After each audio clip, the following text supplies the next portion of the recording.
এসে পড়েছো, একটু নাস্তা নিয়ে আসো গা। আরে নাস্তা না, তুমি বানাও ঘরে, আর ভালো লাগছে না। আর আমার ভালো লাগছে না আরে বানাতে। তুমি ভালো করে বানাও, আমি তোমাকে 50 টাকা দিয়ে দেবো। 50 টাকা দিবা আমি নাস্তা বানালে?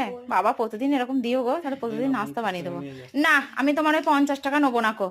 আমি আমি জানি তোমার পয়সার জন্য তুমি আমাকে বলবা, আমি জানি তুমি পয়সা 50 টাকা বলবে। দেখো আমি ওই জন্য সঙ্গে করে পয়সা নিয়েছি, 100 টাকা তুমি নাও, দিয়ে তুমি নাস্তা নিয়ে এসো গা। তোমাকে তুমি 100 টাকা দিলাম, তুমি আমাকে নাস্তা তুমি বানাও, আর নয় তুমি নিয়ে আসো, আমি বানাতে পারবো না। আর তুমি 100 টাকা বলছো, আমি তোমাকে 500 টাকা দিচ্ছি, যাও তুমি নাস্তা নিয়ে আসো গা, যাও। 500 টাকা?